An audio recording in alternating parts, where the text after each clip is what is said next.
Hello friends, कैसे हैं आप लोग। उम्मीद करता हूं आप सभी लोग बहुत अच्छे होंगे और परीक्षा की तैयारी कर रहे होंगे। दोस्तों, करना भी आपको पड़ेगा क्योंकि मुश्किल हालात में आपको सरकारी जॉब ही काम आती है। तो वैसे सभी लोग हमेशा खुश रहते हैं जो सरकारी जॉब में, तो आप भी क्यों पीछे रहेंगे। करिए तैयारी पड़े और जमकर कीजिए तैयारी, ठीक है। तो जमकर तैयारी करने के लिए आपको हर एक सेक्शन पर ध्यान देना होगा। English, maths, reasoning, GK, GS, तो इन सारे सेक्शन पर ध्यान देते हुए चलिए।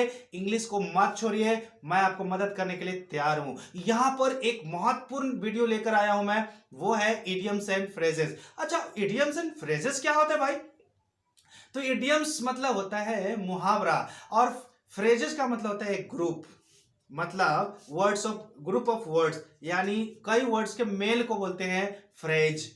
तो यहां पर इडियम्स एंड फ्रेजेस का मतलब एक से ज्यादा वर्ड्स का मुहावरा।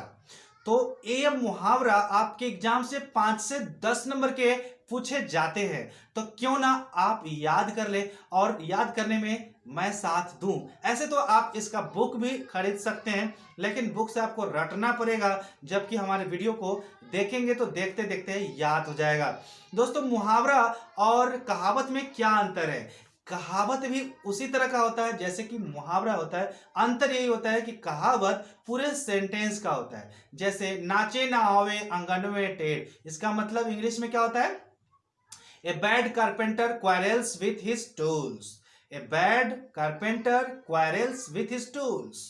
उसी तरह से और भी बहुत सारे मुहावरा है, जैसे लोहे लोहे को काटता है, चोर के दाढ़ी में तिनका होता है। तो इस तरह से जो हिंदी में आप इस्तेमाल करते हैं, इन सारे कहावतों को अंग्रेजी में भी इस्तेमाल करते हैं अपने अलग तरीके से। तो उन सभी कहावतों को प्रोवर्ब्स कहा जाता है, लेकिन प्रोवर्ब्स एग्जाम में नहीं पूछे जाते हैं। यहाँ एग्जाम में आपको पूछे जाएंगे इडियम्स एंड फ्रेजेस, वो भी 5 से 10 नंबर का क्वेश्चंस पूछे जाते हैं एसएससी के एग्जाम्स में। तो आप क्यों पीछे हैं, आप आइए आगे और याद कीजिए। ये सबसे पहले मैं चाहूंगा कि अभी जो आप स्क्रीन पे देख रहे हैं इसका स्क्रीनशॉट ले लें, ताकि वीडियो को एंड करने के बाद आप अपना खुद का टेस्ट करें कि आपको याद है या नहीं है। आप देख सकते हैं। तो इसको आप स्क्रीनशॉट ले लीजिए।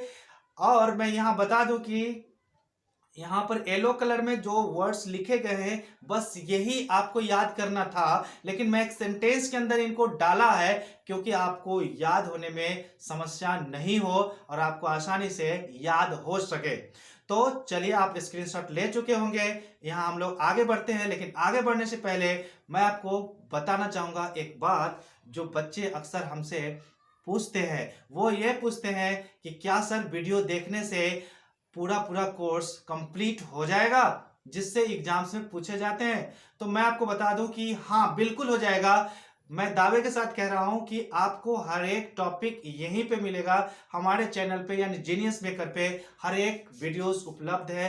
प्लेलिस्ट में आपको उसके लिए जाना होगा। हमारे यहाँ कौन कौन टॉपिक मिलेंगे, जितने भी टॉपिक आपके एग्जाम्स में पूछे जाते हैं, जैसे कॉमन एरर्स मिलेंगे, सेंटेंस अरेंजमेंट मिलेंगे, सेंटेंस इंप्रूवमेंट मिलेंगे, यहाँ पे सेंटेंस फिलर मिलेगा आपको। उसके बाद आपको पैसेज की अगर बात करें तो क्लोज पैसेज और अनसीन पैसेज। इसके अलावा कॉमन एरर्स मिलता है, antonyms, synonyms, idioms and phrases तो अभी आप पढ़ ही रहे हैं।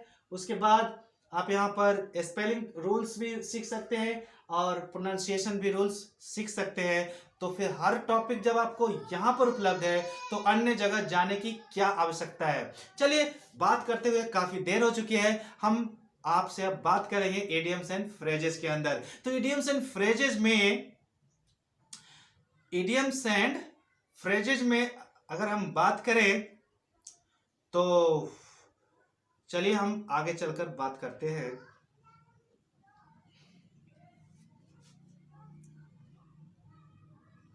इडियम्स एंड फ्रेजेस के अंदर जो फर्स्ट सेंटेंस है वो है all the political parties criticise one another above board. Above board यही आपका इडियम है। एबव बोर्ड का मतलब खुलेआम, ओपनली, पब्लिकली। तो जैसे भी आपके एग्जाम में ऑप्शन दिया होगा ओपनली या पब्लिकली, ओके, या ऑनेस्टली, तो उसको बोलते हैं एबव बोर्ड। तो कह रहे हैं कि सभी पॉलिटिकल पार्टी जो है एक दूसरे को एबव बोर्ड यानी पब्लिकली क्रिटिसाइज करते हैं, आलोचना करते हैं। ये हमारे पॉलिटिशियन में बहुत पहले से है। चलिए हम आगे देखते हैं। नंबर 2 इसमें है I advise my students to take in to account. I advise my students to take in to account the advice of the elders. मैंने अपने विद्यार्थियों से ये कहा कि आप जब भी अपने से बड़ों के सलाह को मानो तो ऐसे ही मत मान लो, उसे टेक इनटू अकाउंट जरूर करो, सोच विचार कर अमल में लाओ। टू टेक इनटू अकाउंट मतलब सोच विचार करके अमल में लाना। ये क्लियर हो गया। नंबर 3 क्या है? English grammar is my Achilles heel. English grammar is my Achilles heel. अंग्रेजी का जो ग्रामर है वो मेरा कमजोर पक्ष है। एक्किल्स हील का मतलब कमजोर पक्ष, यानी आप बहुत कुछ जानते हैं लेकिन उसमें से बहुत सारे ऐसे चीज भी है जिसको आप अच्छी तरह से नहीं जानते हैं, तो उसको बोलते हैं एक्किल्स हील। जैसे आप उर्दू लिखना पढ़ना अगर नहीं जानते हैं तो वो आपका कमजोर पक्ष है। तो एक्किल्स हील समझ गए होंगे। नेक्स्ट है नंबर 4 में the leader added fuel to fire by provoking the angry mob to attack the police van. तो नेताजी क्या कर रहे थे पता है? नेताजी पुलिस की गाड़ी पे आक्रमण करने के लिए, अटैक करने के लिए लोगों को, मतलब गुस्साए हुए लोगों को, एंग्री मॉब मतलब गुस्साए हुए लोगों को प्रोवोक करने के लिए, मतलब उसको बिगाड़ने के लिए आग में घी डालने का काम कर रहे थे। यानी उन्होंने आग में घी डालने का काम किया। तो एड फ्यूल टू फायर का मतलब आग में घी डालना। देखिए आग में अगर आप फ्यूल डालेंगे तो वो आग और ज्यादा बढ़ जाएगा। तो यहां पर आग का मतलब है गुस्सा आग को रिलेट करता है, तो गुस्से को और बढ़ा रहे थे नेताजी।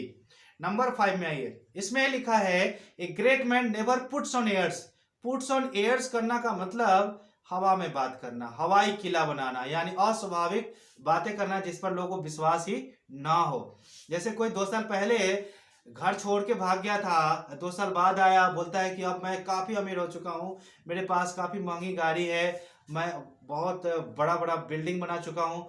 तो ये सब बात किसी को पुट्स ऑन एयर्स लगता है, मतलब हवाई किला मालूम पड़ता है। तो पुट्स ऑन एयर का मतलब होता है हवाई किले बनाना, यानी अस्वाभाविक बातें करना।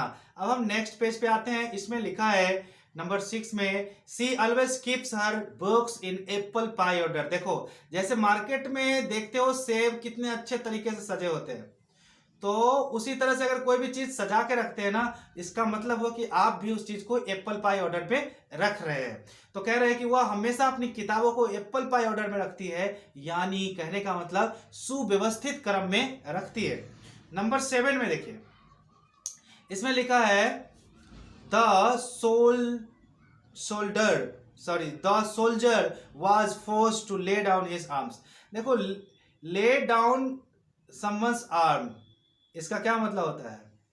यहां से है ले डाउन समवन्स आर्म्स, इसका मतलब अपना हथियार त्याग देना या अपना हथियार समर्पित कर देना, नीचे डाल देना। ठीक है, तो इसका मतलब हुआ कि सिपाही को अपना हथियार नीचे रखने पर या हाथी का हथियार डालने पर उसको मजबूर किया गया, फोर्स किया गया। तो ले डाउन समवन्स आर्म का मतलब अपना हथियार त्याग देना, अपना हथियार नीचे रख देना। नंबर 8 में क्या है? The chief minister welcome the advice of the leader of the opposition with open arms. कह रहे हैं कि जो चीफ मिनिस्टर है, मुख्यमंत्री है, वह अपने विरोधी दल के जो नेता है उनके सलाह को ओपन आर्म्स स्वागत करते हैं, यानी खुले दिल से स्वागत करते हैं। तो विथ ओपन आर्म्स का मतलब क्या होता है? खुले दिल से। हिंदुस्तानियों के लिए क्या है? खुले दिल से। और अंग्रेज लोग विथ ओपन आर्म्स मतलब खुले बाहों से, ऐसा बोलते हैं वो लोग। चलिए नंबर 9 में देख लेते हैं। इसमें लिखा है ही dare to cast aspersions on your integrity. Cast aspersion का मतलब क्या होता है? लांछन लगाना। और लांछन लगाना का मतलब क्या होता है? मतलब कि पीठ पीछे किसी का शिकायत करना, बनावटी शिकायत करना। तो यहाँ क्लियर हो चुका होगा कि टू कास्ट एस्पर्सन्स का मतलब होता है बनावटी किसी का लांछन लगाना। तो ही dare to cast aspersions on your integrity, उसने आपके अखंडता के या आपके एकता के ऊपर लांछन लगाया। तो ये क्लियर तो हो ही चुका होगा। नंबर 10 में आते हैं, इसमें लिखा है all her efforts to marry Rohan were of no avail. देखो नो अवेल का मतलब व्यर्थ, बेकार का, किसी काम का नहीं।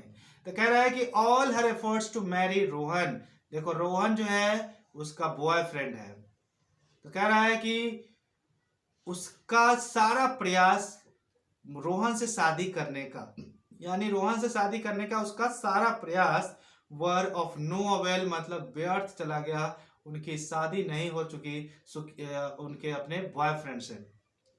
तो अब नो अवेल का मतलब व्यर्थ।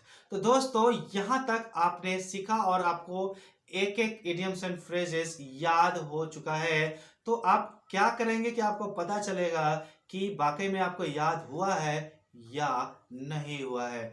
तो इसके लिए क्या करना होगा, जो आपने स्क्रीनशॉट लिया है उस स्क्रीनशॉट को पुनः जा करके चेक करके देखिए कि आपको ये सारा इडियम्स एंड फ्रेजेस वाकई में याद है या नहीं है। अगर याद है तो बहुत अच्छी बात है, तब तो आप मेरे चैनल को अवश्य सब्सक्राइब कीजिए और बेल आइकन अवश्य प्रेस जरूर कीजिए। और हो सके तो आपके पढ़ने वाले दोस्त होंगे तो उनके पास वीडियो को शेयर कीजिए, अन्यथा जो पढ़ने लिखने वाले नहीं है उनके पास ये वीडियो शेयर करने की कोई आवश्यकता नहीं है। चलिए हम आपसे लेते हैं विदा। Video lecture part 2 of idioms and phrases, उसमें मैं अवश्य मिलूंगा। आप लोग जरूर देखिएगा हमारे वीडियो को। तब तक हम आपसे लेते हैं विदा। Bye bye.